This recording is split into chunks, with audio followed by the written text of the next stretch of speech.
Hello everyone, and welcome to Right Wing Rising. Please be sure to like this video down below before you're finished watching, and subscribe to the channel if you are new. So last night, on June 4th, we had the final presidential primaries of the 2024 election cycle. And as usual, there were some disappointing results for Biden and some good results for Trump, a common theme we've seen throughout this presidential election and the primaries so far. There were primaries in 5 states, that being New Jersey, Montana, which we can see right here, Iowa, New Mexico, and South Dakota.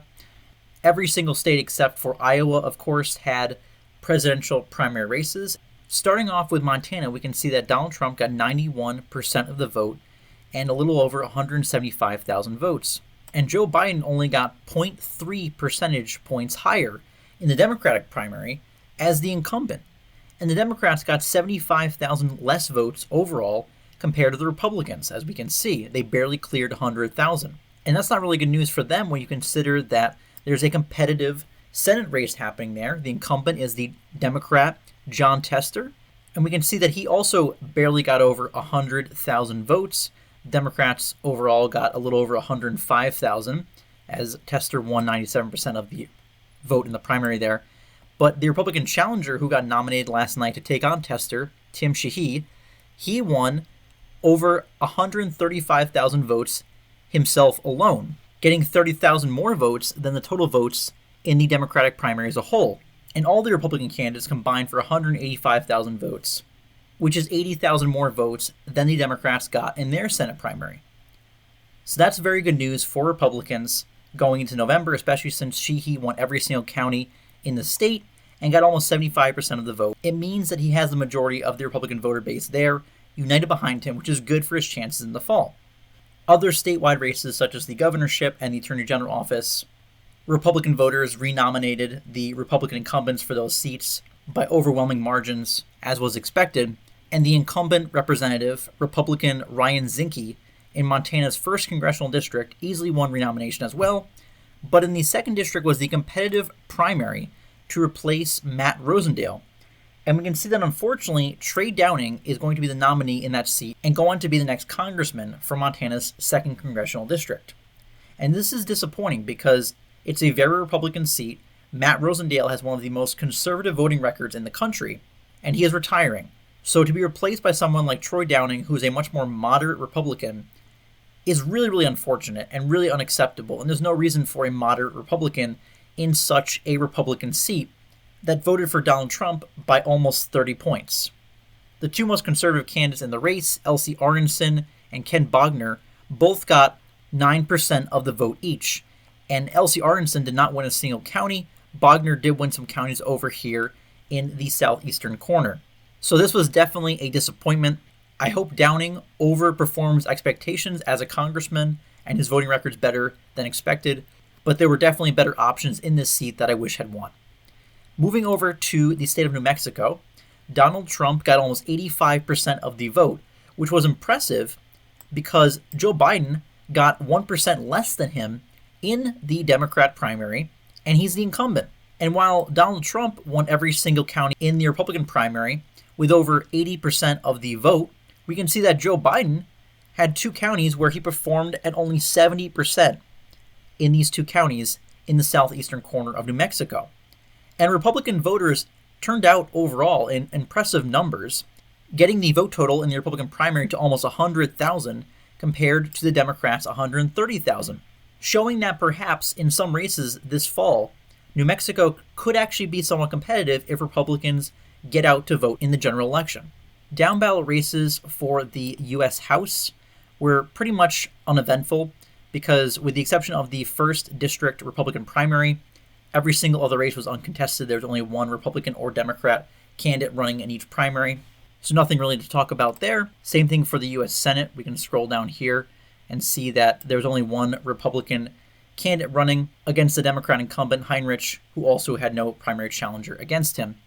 And in the state legislature, I believe 1 or 2 Republicans did get primaried out, and some more moderate Democrats lost renomination to more progressive Democrats, which might actually be a good thing for Republicans in the long term, because progressive Democrats have shown to be more incompetent at running state parties and they are obviously more extreme, more radical, making it easier to run against them and give voters a reason to vote for Republicans. And then moving over to the state of New Jersey, Donald Trump was uncontested in this race, with no other candidates qualifying for the ballot against him. Joe Biden was not uncontested, and he got 88% of the vote, doing well in every single county, but still unable to crack 90% in most states. That's a common theme we've seen this year. And the uncommitted option got almost 10% of the vote, yet again.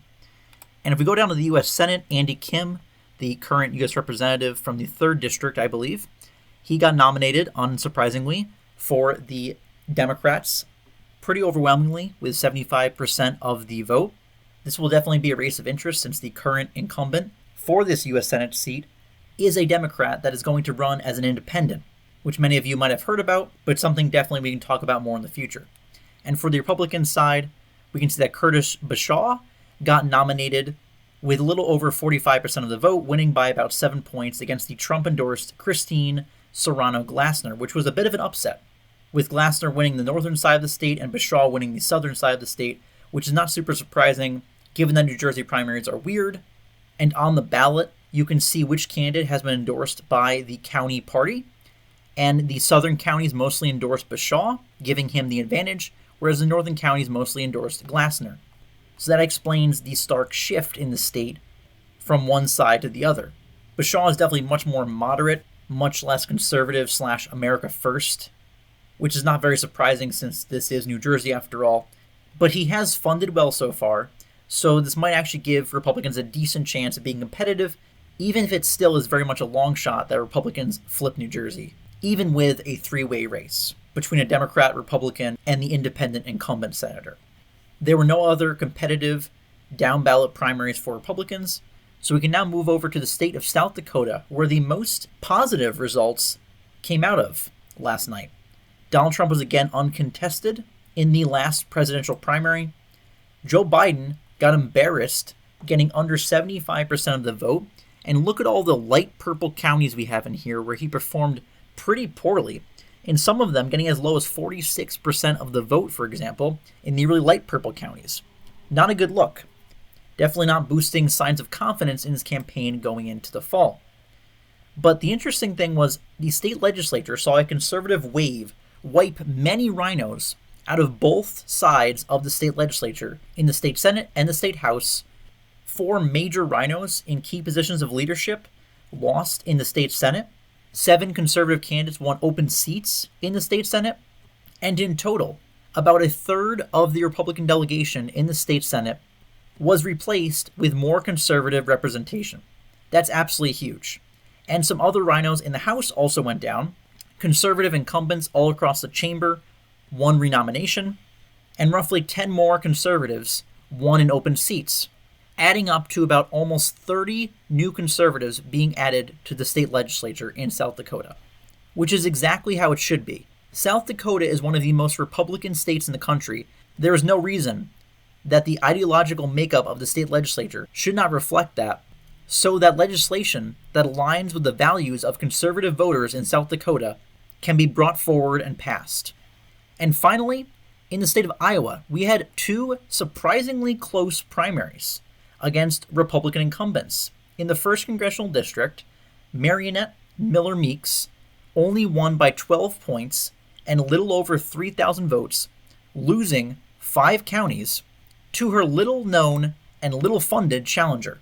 Miller Meeks is a pretty underwhelming representative, so this was a positive result because it put her on watch to improve her voting record, or else she will be in trouble of being primaried out for real in 2026 because no one was even paying attention to this race. So the fact that she almost lost this time, if a more conservative candidate again tries to unseat her next time with better funding and people looking out for this race, she will definitely be in trouble.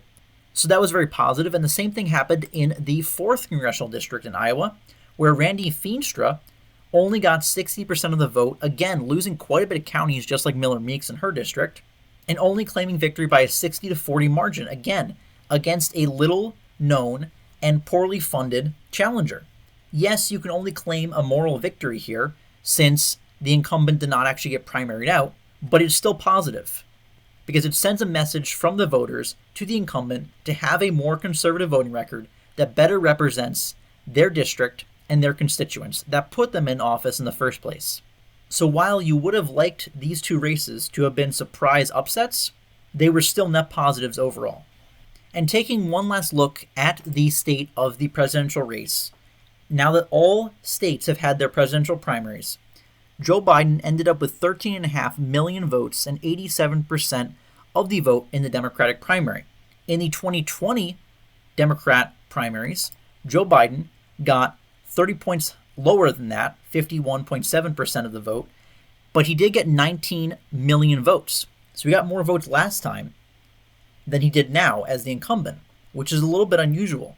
And if we compare Joe Biden's performance in 2024 to Donald Trump's, we can see that Trump got over 3 million more votes in the primary than Biden did in his. And he also got 76% of the vote in the Republican primary, which is only 11 points behind Joe Biden as the incumbent, showing that Trump has mostly united the Republican voter base behind him, even in the primaries, even before he was the nominee officially. And that's a very good thing for him.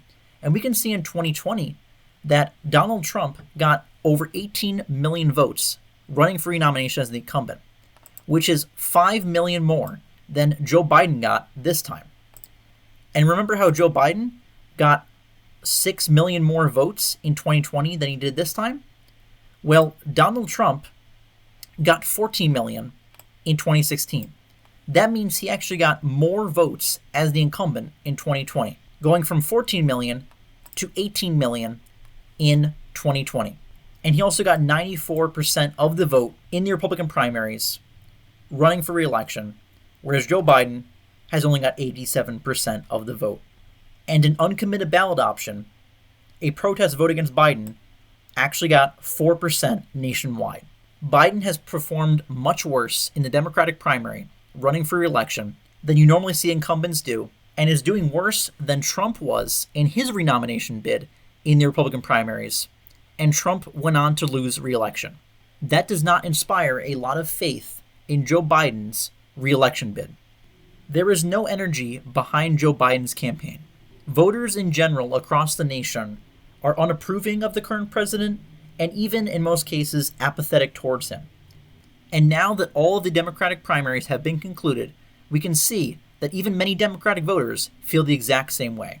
And that's a very scary sign for the Biden campaign.